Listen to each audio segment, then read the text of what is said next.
everybody? Welcome back today for another video. So this is actually taking place the same day as the last video, but I wanted to split it up into two parts because why not make two videos? You know what I mean? Instead of one video, one long video. No, we're gonna make two videos, so I have content for 2 weeks. Sorry if you're waiting for this one, but you know, I need content. So yeah. And the Mustang's really expensive of what I need to do to it, so that's kind of on hold. Just not in the financial aspect right now to start, you know, stripping this thing down completely. This car's going to be a very, very long process.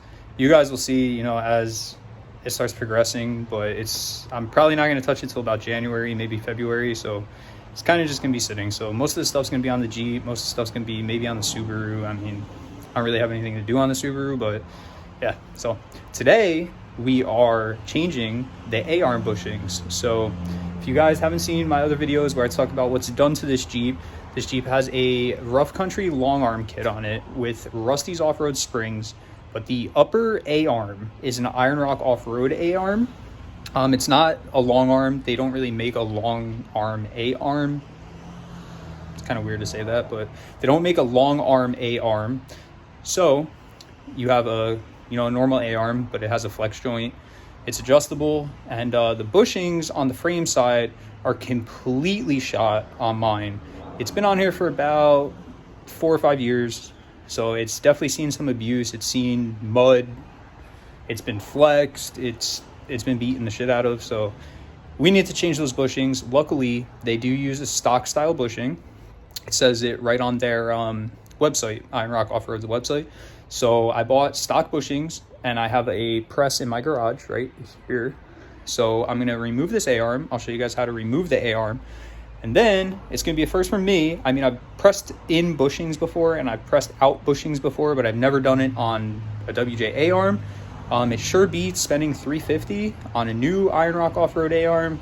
Especially because I do like Iron Rock off-road stuff, but they don't really have the greatest customer service. You try to call them, they almost never answer the phone. So, I mean, their customer service ain't there. So, luckily they said that it takes a stock style bushing on their website. So today we're going to be fixing that because I do feel the ass end is like swaying while I'm driving. So that's more than likely from those bushings. Everything else is tight in the front end. Everything's tight in the back end. So yeah, that's the only thing it could be, but you guys will see how bad these bushings actually are whenever I take the A-arm out. So let's just hop right into it. We'll start taking the A-arm out and getting this job done. No matter what A-arm you guys have, stock or Iron Rock, I can't really speak for the other ones, but I'm sure they're probably the same. The part number is 122000428, and it's a Duralast bushing. You can also get Moog, you can get Mevotech. I wanted to go this route just because I could pick it up in my local AutoZone and have it right now to do this video and fix my problem.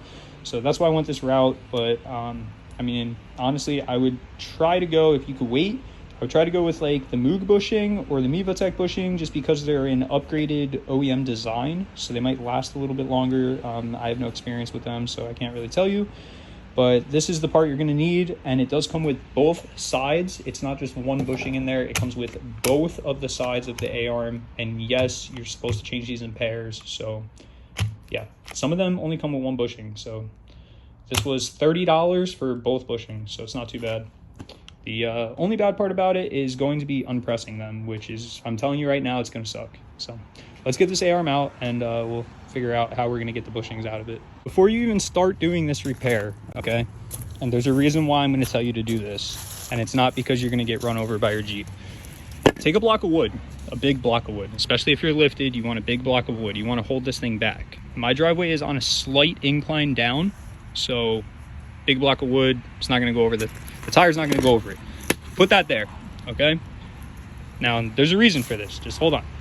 So, come in the Jeep, and you're going to want to make sure all the tension is off the back. So put it in neutral, let it roll forward so there's no tension on the rear axle. Now, the main reason why you're going to do it like this, the main reason why you're going to do it like that is because when you take the A-arm off, okay, it has one flex joint on the axle and then 2 bushings on the frame. right? So if you're not blocked in the front and you don't take the tension off the axle, all the bolts are going to be really hard to get out because there's going to be tension on them. There's going to be force on them. So you're going to want to relieve all the tension. And the only way you're going to do that without jacking the car up, obviously, and putting, you know, jack stands on the frame, you're not going to want to put them on the axle for this because you're taking off something that supports the axle. So you're definitely going to want to put them on the frame. You know, if you're stock height and you can't get under it, put them on your frame. Don't put them on the axle. But the reason you're going to do that, it'll take all the tension off. The bolts are going to come right out. And another thing too is, especially with an adjustable A-arm, you don't want to have to readjust your pinion angle, which is done by the adjustable upper arm. So what this will do in return is when you take that A-arm off, the axle should stay exactly where it is, and you shouldn't have any issue realigning all the bolts. Now, I'm telling you guys this because the first couple times that I've done jobs like this, I didn't do that. And let me tell you, it was one hell of a disaster to try to get the axle back to where it used to be. Using ratchet straps, come-alongs, it's a nightmare. Just trust me on this. Block your wheel and take the tension off by putting the car in neutral, letting it rest on the block, but never block the axle you're working on. So don't block the rear axle if you're working on the rear axle, because now all the force is on the block on the rear axle, and when you take bolts out, it's just gonna flop around. So it's just something to, you know, keep in mind when you're doing stuff like this. It make the job easier for you, and that's my main goal here, is to try to help you guys out. So that's why I'm telling you what I'm telling you right now. Hey guys, so we're up underneath the Jeep, and this is the part that we're after to remove. So you might be able to see the bushings completely separated right there. So it's kind of just like barely even on there, but luckily this thing's not too bad to remove. You got one bolt here, and then you got, you know, one bolt on the other side, and then you have a bolt and a nut that's going to go through the mount. Now if you have a stock A-arm, you're gonna have a ball joint, and they're a disaster to unpress out of the stock A-arm, so you're gonna want to unbolt it at the axle. There's 3 bolts, but luckily for me, I have aftermarket ones, so I can just take that bolt out and it should come right out. So let me zip these off really quick and get this arm out, and we can start unpressing bushings and stuff. So you're gonna want a impact gun. You should use impact sockets. I don't have any here, so we're gonna try to get away with using chrome sockets, and hopefully one doesn't blow up in my face. You're gonna probably need a pry bar to pry out the arm after you get the bolts out. And I just have an adjustable wrench to hold the other side of that bolt that goes through the axle. You can get the actual size. I just don't feel like looking for it, so this will do perfectly fine. So let me get all these bolts out, and I'll show you guys what we're working with. So the 2 bolts that mount to the frame, one there and one there, you can really see how bad that bushing is now. I got both of those bolts out. If you guys wheel your Jeeps, I would probably wear safety glasses, because a whole bunch of dirt and nasty shit just fell on my face, and it didn't really feel too great. Luckily I closed my eyes, so nothing got in my eyes, but yeah. So also too, if you have a stock one, all these lines are going to be mounted to the A-arm. Mine aren't, because it's aftermarket and it doesn't have mounts. So now the only thing that we should have to disconnect now is that big bolt that runs through, and it should fall right out. So let's see what happens. All right guys, so I got the A-arm out, and like I told you about blocking the wheels, I pulled every one of these bolts out by hand. I didn't have to wrestle with them or anything like that, which tells me that my axle hasn't moved one bit. So when we go to put this back in, it should just line right up and go right back in. Now, a stock A-arm is not going to be nearly as heavy as this one is. This A-arm is pretty heavy. It's made out of some serious shit, so it's pretty heavy. But this is why we're changing these bushings. You ready? Look at that.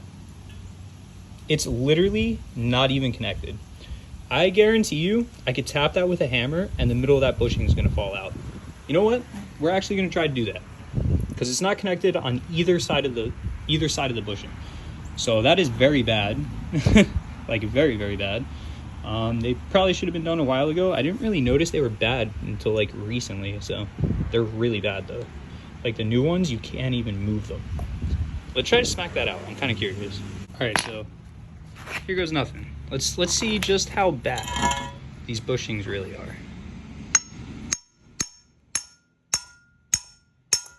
right, maybe it won't fall out, but it's definitely moving so much. it should not be like that. Like, look at this.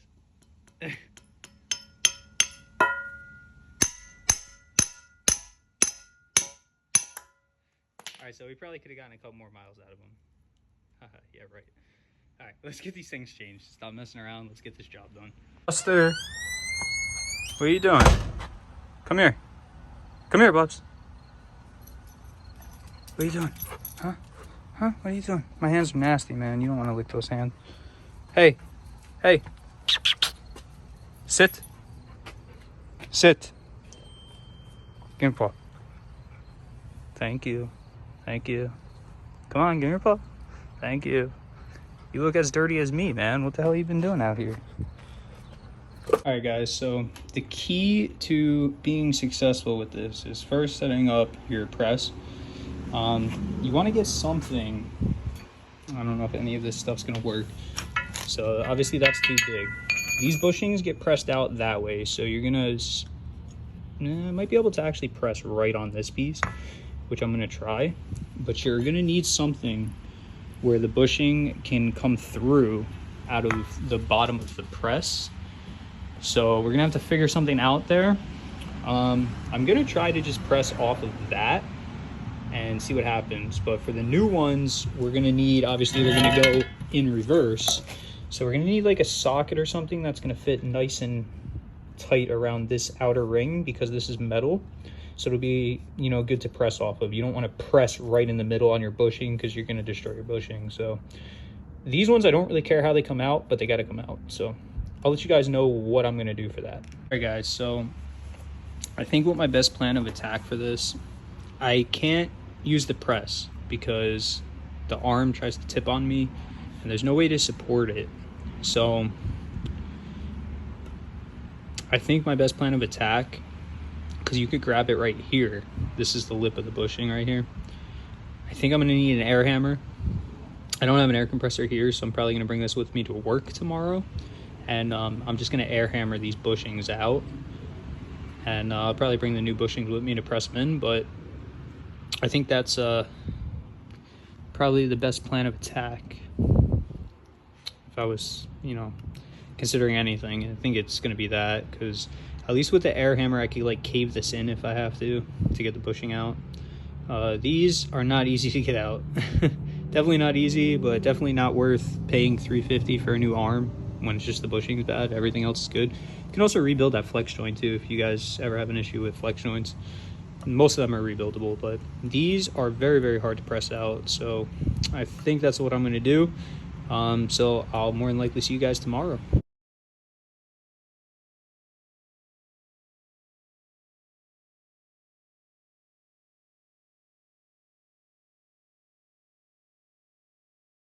What's up, guys? I'm at my work and I got the new bushings in. Had to use heat and a air hammer to get them out, and then the new ones put in with a ball joint press. I'm actually gonna rebuild this joint too. I couldn't get no grease in it, so I'm gonna rebuild that, and then I'll see you guys at my house a little bit later to put this thing back in. All right, guys, so I'm back at my house. Here's the Jeep right here, and I'm gonna toss this thing back in. So the joint was, I didn't rebuild it, but I cleaned it up because the grease wouldn't go in the joint because all the grease passages were clogged with like mud and stuff. So I cleaned all that out. It moves freely now. I greased it and everything. So that should be good. Also, when you do these bushings, this washer part of the bushing, this is gonna face the body of the Jeep, and then the other piece is gonna face downward. So only one half has this washer, so you'll know exactly what I'm talking about if you're gonna do this. This goes up, so just remember that. And we shouldn't have an issue lining it up because I blocked the wheel like I told you guys to do. So I'm gonna toss this thing right back in, and I'll let you guys know after I get it in how easily it went or how hard it went, and we'll take it for a ride and make sure everything's good. All right, guys, so as you can see, new bushings are in. The A-arm literally fell right into place, and that's why I tell you guys to put the block up there, because then your stuff is going to line right back up and it's going to be a lot easier for you to reinstall stuff. So that's why we did it the way we did it. Guys, so that's going to conclude today's video of rebuilding your A-arm in your 99 to 04 Grand Cherokee Jeep. Unfortunately, we are stuck with the A arm, which sucks. I personally don't like it at all. The stock ones are nothing but problems with the ball joint, and honestly, aftermarket ones are kind of a pain in the ass too. So it's just a little bit of info for you guys to rebuild yours. This way you don't have to go buy a new A arm because they're not really cheap, and you can just take the time and rebuild it.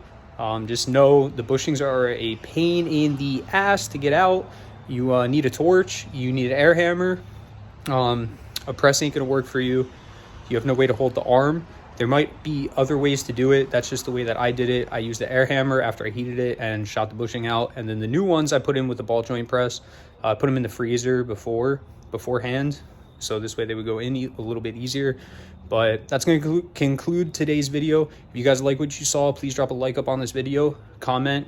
I'm more than happy to communicate with you guys. If you guys have any questions, concerns, or if you want to see videos of anything, definitely drop a comment below, and I will be more than happy to try to make videos of what you guys want to see. You guys let me know, and yeah, so I'll catch you guys in the next one. Have a nice night. Peace.